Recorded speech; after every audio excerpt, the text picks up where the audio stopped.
To the Point with Michael Williams. There are more questions about Facebook than ever before. Customers are realizing just how much of their personal information is on it and who can get it. Will people start spending less time on the site? Good morning, everyone, and welcome. I'm Tori Dunnan, in for Michael Williams, who's on assignment. With more details now coming out about Facebook and personal information being taken, many people are being far more skeptical about the social media giant. And some are now wondering what Facebook can do to improve its image. Joining me now to discuss that and much more is Alan Krawitz, who is an internet security expert and WPTV's cybersecurity expert. So first of all, thank you for coming in. The biggest question is, do you think people are understanding just how much information they're putting out there by posting something small on Facebook? No. You know, I make that point all the time. We get people continually telling us, well, you know, I really don't post that much. I'm very careful what I put out there. But if I look at their Facebook page, it's uncanny how much information I can glean and what people out there who want to harvest this data can get from a typical Facebook page. What kind of information are we talking about? Well, let's take a typical picture. You have some pictures of your house, for example, and you think, well, I don't really say much. I don't say where I live, whatever. But Google has an algorithm where you can see where a picture's taken anywhere in the world just from the background information. I can see what time you leave the house, what time you're typically home, what time you're typically at work. Do you have kids? Do you have a dog if I want to break in? Is it a big dog, a little dog? Do you have valuables in the house? That's just from a picture, and that's just the tip of the iceberg. And then I combine that with some of the things that you like and don't like and interests and things like that, and it's pretty shocking what kind of information I can tell about an individual. And what about targeted marketing? You know, sometimes you look up something, maybe on Amazon or whatever it might be, and then all of a sudden, that item shows up in your Facebook feed. Yeah, Facebook's got the reputation for being scary accurate at people having conversations and then magically the item's for sale on the site. That's their business. Their business isn't social media or making an interesting platform. Their business is selling ads.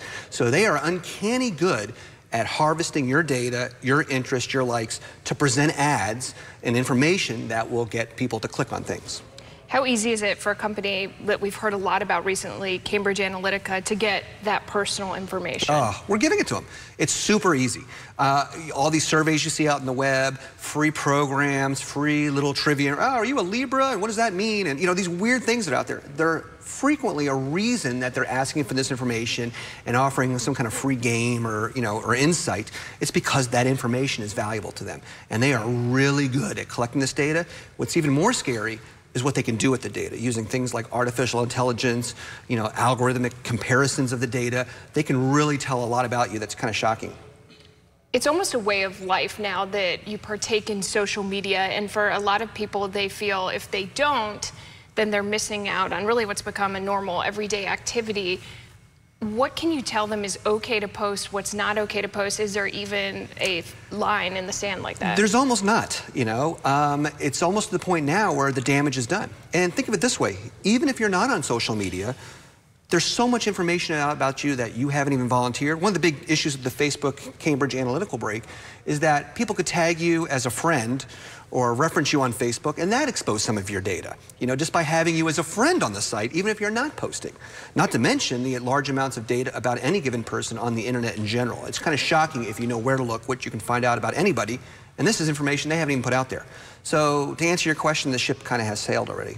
So there's not advice on what you should and shouldn't post? Really? The one thing I will say is be paranoid. So there's already a ton out there. You can't do anything about what's already out there. So you can't take back a post you made, a picture you put up there? No, every now and then I hear some celebrity, oh, we're going to fight and get this taken down from these sites, or something's been shared from one of the leaks or whatever. There is no way they're going to put that toothpaste back in the tube. However, you really should be thinking about what you're putting out there. This case, one of the things that excites me about it is the breach itself, and it's not even really a breach technically, but what happened, it's not the event, but if it can bring some more awareness to it. It's uncanny how many people don't pay attention to what they do on social media until it's too late. When you've had your identity stolen or you've been taken advantage or your bank account emptied, it's too late, So being paranoid about what you put in the picture. If anybody asks you for information out there, that's probably my hot button run right now. If you install an app and it says, I need access to your contacts or I need access to your friends, why does XYZ app need that? If I have an app to find the nearest pizza store, why does it need access to my friends? Why does it need access to whatever it may be, my photos? Okay, so you should start paying attention to those things because this isn't a breach. You're volunteering the information in most cases, so ask these questions. What do you think we can expect to see from Facebook, say, over the next 6 months to a year? Any changes? I'm really intrigued by that. So one of the things with Facebook is, when it comes to Apple and Microsoft and firms like that, they are hyper-analyzed. If they try to step over the line even a little bit, they get an anvil dropped on them. Facebook has historically been the opposite. They always seem to kind of push the envelope. How much can we get away with? You know, we really aren't getting any negative feedback until now. They finally got zapped. I mean, Mark Zuckerberg had to appear in front of Congress, and I think they're finally realizing, all right, we're getting big enough, we're on the radar, and we need to be careful. This is coming back to bite us. The other big thing is, this is a big turning point for Facebook. Their membership is now at 2.2 billion active users. That's something like 1/3 of the population of Earth. And for the first time ever, they've had some drops in some of their key metrics in membership. Significant drops? Or? Not significant yet, but again, the crest is always a slow until it picks up momentum. The neat thing with the internet world is, when things turn, they turn fast. MySpace back in the day was the undisputable king of social media. Everybody had it. Overnight, it disappeared. You know, there's been other major examples in the internet world, you know, going back over time, where people think never is this going to change, and like a year AOL later, it's uncanny how quick it happens sometimes. There's a delete Facebook movement out there that's gaining popularity. We have CEOs like Steve Wozniak saying, you know, get off there. You have companies pulling down their pages for whatever reason. So it's kind of a fork in the road. You know, is this just a minor bump in the road, or is this the turning point, and a year later we're going to look back at this moment as the downfall of the Facebook empire? And do you think it's fair to compare Facebook to MySpace? I mean, it is such a social media giant. We were talking about the fact that it's not just Facebook. They own other platforms, other companies, Instagram, for example. So are they here to stay? I think they're getting smart, they're diversifying, they're keeping their options open. And a lot of companies, AOL is a great example that you bring up. You know, they tried to move into other sites. All right, we're no longer the dial-up service when the internet took off. We're gonna allow people to have email, or we're gonna have a special, you know, content. And that never really got hold enough, so that when their dial-up service started plummeting, they didn't really have another foothold. Facebook's in a bit better shape with the Instagram and whatnot like that. But their bread and butter is still Facebook. And if they're smart, they're kind of putting down some other anchors in some other areas just in case things turn that way. And during these congressional hearings, we heard a lot about government regulation when it comes to Facebook and social media in general, but there is significant opposition to that. Why do you think that is? Just keeping them out of the business. First of all, most of the regulation we see in the internet world and security world tends to lag. It tends to be off the beaten path. You know, we'll see the equivalent of, if you want to secure your house, you know, let's have a 20-page document about how you lock your window. But meanwhile, they didn't say anything about your front door being wide open. So a lot of it's just misplaced. It creates a lot of problems, and in some cases actually lowers security. And every corporation wants the government to stay out. They want to self-regulate as much as they can and do things. Now keep in mind, it's in Facebook's best interest to nip this in the bud hard, because it's not the government they need to worry about. Members have no easy way, I mean, they can very easily abandon this flagship, and then they're in real trouble. Right. As far as advertisers go, if Facebook starts making personal information in some form or fashion harder to get to, then potentially we could see a drop in advertising dollars. So is it really in their best interest to protect personal information or not? That's a great question. So they're really walking this fine line. We want you, the advertiser, to have as much power as you want. I want to get this person with this income that has these interests with. They want to dial it in right to the exact person that wants their ad and that has a chance of clicking it. But by the same token, if they do too much and it's perceived as an invasion of privacy, or that you're dialing in, you know, invading privacy, they could, you know, lose their reputation and consequently lose a ton of members. So they're really walking a fine line here. I mean, they're kind of being punished for their success. The more accurate they can dial in these advertisements and target people, the more successful they've been. But they've been so good at it, now they're on the radar. We've talked about Facebook and the influence on voters in the last election, Russia using bots. Is this something that's going to be cracked down on at all? I think they're trying. The problem is, when we've had some new developments in the security world with Russia trying to get into people's home routers and devices, and there's a lot of things going on like that. And, but that is really hard to contain. One, we can't exactly go attack Russia over these cyber invasions and things like that, but you're seeing more of these bots, you're seeing more of both malicious parties and corporations for marketing invading our resources, invading our data, getting in there. So there's a big push to stop it and to lock it down, but the cat's kind of out of the bag in so many ways that it would be a challenge at best to do that. Do you think when this debate becomes political, as it has somewhat, that people tune it out? To some degree, but I would actually argue what got them in this time is because it involved the election. If they harvest 10,000 people's babies' birth dates, that's really sensitive. You're getting marketing data on my child. People get a little upset. There's some issues, there's some bumbling. But when you mess with the election and you may have swayed people to do something that's unpopular with the majority of the population, that seems to have gotten the attention. They've had a million issues, and so have other companies. And it's unpopular for a while. Maybe it gets the media for a little while, then it fades away. This time, he's in front of Congress pretty quick because it was political. We've talked before, I've done stories with you about the best advice to give to people, and you've sort of compared it to if someone came up to your door, you wouldn't say, oh, here's my address, here's my driver's license, and that applies to online as well. Oh yeah, and I see it all the time. I mean, I'm guilty of it too. It's just so convenient. People think of all the positive things. My friends and family can see what's going on. Right. I can share some good news. But the bad guys are masters at looking at your data. And so you really have to think of it that way. If someone knocked on your door and said, hey, do you mind if I come around and take a few pictures inside your house? You would think they're out of their mind. But we do that all the time and worse. So what's your advice to people then? Be paranoid. I mean, there's two big lessons here with this thing. And it's not the Cambridge Analytica breach and what happened here. The two big things is what's going to happen with Facebook, and it's probably going to survive, but at some point, there's a potential for a big downturn, and it will probably happen fast.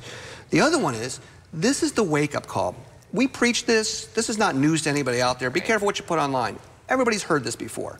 Nobody is really paying attention. This almost needs to be a required lesson to be on the internet. You need to think about everything you're accepting online that you do blindly, what you put out there, what you install, all these things. People are not nearly paranoid enough. All right, that's a message for everyone. Thanks so much for coming in. We definitely appreciate it and sharing your insight as well. Well, coming up, one Florida candidate's political ads already are hitting the air. We're going to talk about that and more with our roundtable when we get back. The savings are in full bloom at Ross. If you're looking for an incredible selection of the brands you love, this season's newest trends for a fraction of what you pay at department stores. You gotta go to Ross. At Cersei Denny, we believe in giving back to our community. For over 30 years, we sponsored Time to Care to help groups making a difference in our community. Here's an example. Massive growth in our population has created new threats to the Everglades and the natural wildlife habitat. The South Florida Wildlands Association is dedicated to protecting our wildlife and the vital ecosystem the Everglades provides. Learn more at southfloridawild.org. The attorneys of Cersei Denny, taking time to care. Hey, is everything all right? I've been looking at cars all day. I'm just in a funk. High payments bring me down payments make me sweat, comparison shopping. Makes you break out? Yeah. You have PS. PS? You're price sensitive, and we have just the cure. Get a new Rogue priced right at just $19.9, or get a Sentra for $139 a month. And all our new Nissans come with our 2-year complimentary maintenance. I'm feeling better already. West Palm Beach Nissan, where your cure to price sensitivity is closer than you think. Who are you talking to? At Ashley Home Store, a good night's sleep begins and ends with a great mattress. We're giving away a $300 gift card with every Tempur-Pedic mattress purchase. Free premium delivery with an incredible 48 months no interest and a 120-day comfort guarantee. Hurry into Ashley Home Store today and get the good night's sleep you deserve. Only at the #1 Tempur-Pedic retailer in North America, Ashley Home Store. This is home. We got it. If your pets could talk, they'd tell you to go to Ross because there's so much to choose from. Listen to your pets. They're your best friends, so they don't want you to spend more than you have to. If you want to save big on pet accessories, you've got to go to Ross. Coming up, did Brightline officials do something that will make them a major campaign issue this year? Our roundtable takes up that and much more when we get back.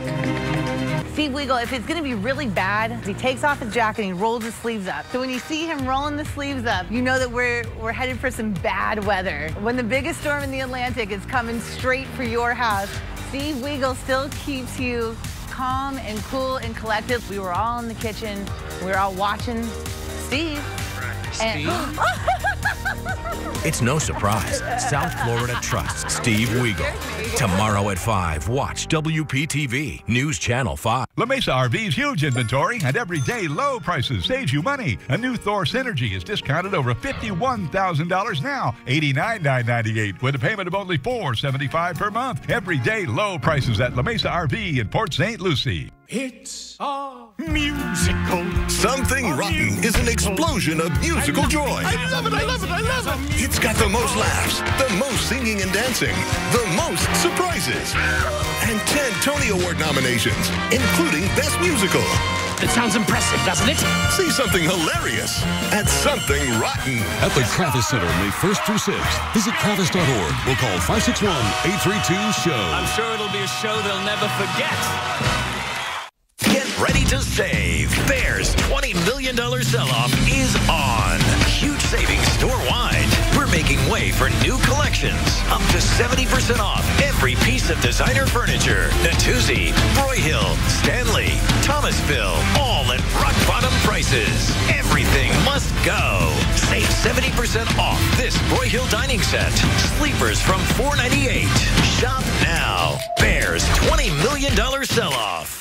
La Mesa RV's huge inventory and everyday low prices saves you money. A new Fleetwood player is discounted over $42,000 now, $79,998 with a payment of only $422 per month. Everyday low prices at La Mesa RV in Port St. Lucie. Now for our roundtable with Mariana Mancuso, a Republican political strategist and author of the PoliticalHype.com, a blog that is aimed at conservative millennials. Also, News Channel 5 political analyst Brian Crowley, author of the CrowleyPoliticalReport.com. A little more than a week after announcing that he is running for the Senate against Bill Nelson, Governor Rick Scott has already started with the ads on TV.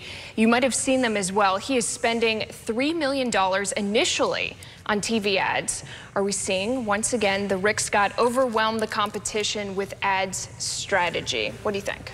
Well, this is exactly what he did the first time he ran for governor. By April of that year, he started running ads, and of course, at that time, nobody knew who Rick Scott was. But he ran very, very good ads, and I remember I was impressed by his first ads in his first campaign for governor because they were very, very well done, and you could tell that this was somebody who had some money behind him, and clearly in this campaign, Rick Scott's not going to be short of money. How do you think the money will compare to the previous? Rick Scott will raise and spend of his own money whatever it takes to win. He proved this in both of his races. You know, when he ran in re-election against Charlie Crist, even Republican pollsters and Republican lobbyists were convinced on election day that Rick Scott was going to lose. But in the end, in the last weeks of the campaign, he spent a small fortune on running ads and doing other work to push himself over the top. And I think he'll follow pretty much the same formula this time. Whether or not he'll succeed, we don't know, but I think it'll be pretty much the same formula. Absolutely. He's going to continue to inundate and flood the airwaves as well as digital media. He's going to go online. If you haven't seen his ads yet on Facebook, they'll be coming through every type of facet to get to all the voters right now. And that's one thing he does really well. And he's going to basically stomp Bill Nelson in that area because Bill Nelson does not have the money right now to go on TV. So this is something that's just going to continue on until, okay. We also had a pretty interesting moment, I would say. It was last week at a hearing that was led by Congressman Brian Mast, who represents, of course, you guys know, but Martin, St. Lucie, and part of Palm Beach County. And this was all about Brightline, the high-speed rail system that has plans to go to Orlando. And Brightline's CEO said that those on the Treasure Coast who oppose it are, quote, narrow-minded.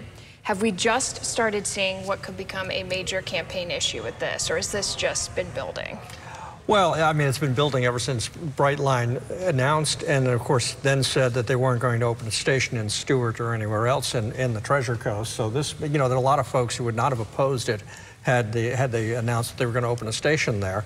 And I've spoken to folks who have said that. So now we have a lot of not in my backyard stuff going on. And is it a campaign issue there? Absolutely. In the Treasure Coast, that's a campaign issue. And if the opposition of Brightline continues to be strong and vocal, you have to deal with it. You have to address it and probably, at the very least, tell them you're willing to look into it.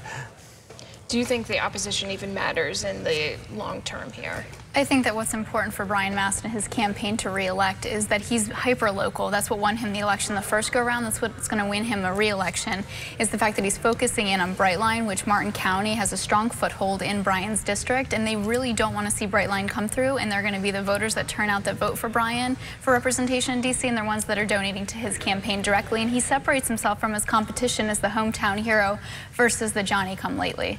But it's also, I think Mariana might agree, it's also a bit of a catch-22 for Brian. You come out strongly opposing Brightline. The odds are you're not going to be able to stop Brightline from coming through. So then, you know, at what point down the road do the people look at you and then think you have failed in getting the outcome that they want? He's going to have to thread the needle on that issue, absolutely.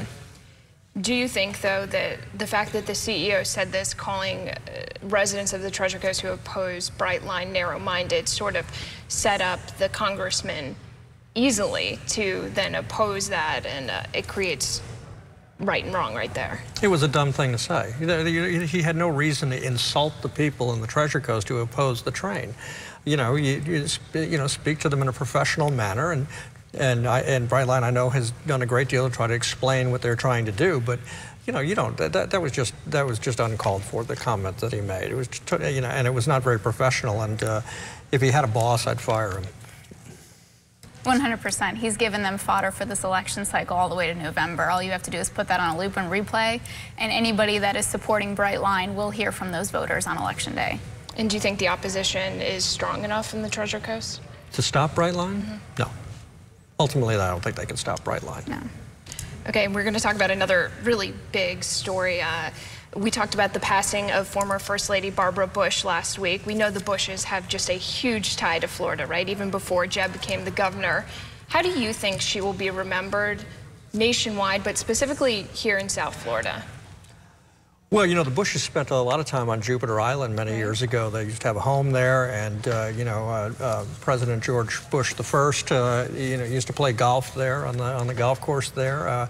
Barbara Bush is wherever she went, she was a beloved figure. She spent a lot of time in Palm Beach County. She had attended a lot of charitable events.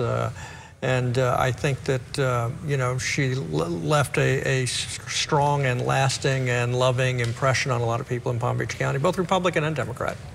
Oh, I completely agree. I mean, she is essentially America's grandmother. She was the second woman in history to be the wife of a president as well as the mother to one, followed by Abigail Adams. And her legacy that she left on literacy, as well as when she was going around with the AIDS patients and hugging them and showing them that she couldn't get the disease, she really had this warm soul to her that kind of went through wherever she went, and it was wonderful. Okay, we will be back with much more in just a moment. Do you believe in the impossible? Do you believe that miracles can still happen today? To find out, tune into Christ Fellowship Television every Sunday at 11:30 a.m. right here on WPTV Channel 5. Don't miss the Lincoln Spring Sales Event going on now at Alpacker Lincoln. Enjoy incredible savings on Lincoln's most popular models, like a new 2018 Lincoln MKC, just $279 a month. Or a 2018 Lincoln MKZ, just $299 a month. Get luxury for less with bottom line windshield pricing. Only at Alpacker Lincoln on Military Trail. And remember, before you buy, price Packer. The Rooms to Go store-wide mattress sale ends this Monday. So get ready to sleep better thanks to this special offer. Buy a king-size mattress set for the price of a queen set. That's a king for the price of a queen. Starting at an amazing $777. Choose from 3 great brands, including Sealy Posturepedic, Serta Perfect Sleeper, and Beautyrest Silver. Plus, get great savings on mattresses throughout the store. Just hurry. The Rooms to Go store-wide mattress sale ends Monday. And the safety for most parallel parking job goes to Emily LaPierre from Ames, Iowa. This is Emily's 3rd nomination and first win. Wow. Just wow. First of all, to my fellow nominees, it is an honor sharing the road with you. And of course, to the Progressive Snapshot app for giving good drivers the discounts, no, I have to say it, for giving good drivers the discounts they deserve. Safe driving!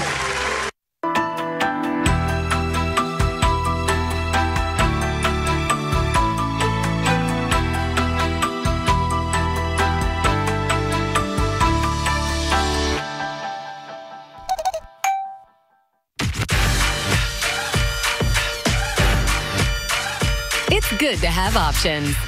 That's why the Florida Lottery offers over 70 scratch-offs with more than $33 billion in prizes paid. The Florida Lottery. It's your ticket. Claim it! It's the final days of Ford Truck Month, the place to find one-of-a-kind deals on Ford F-Series, including Motor Trend's Truck of the Year F-150. With best-in-class towing and torque, these bad boys make the rules and break them. That's why it's America's best-selling truck 41 years straight. But like ribs at a barbecue, these deals won't last long. Ford Truck Month ends soon. It's buy now time, partner.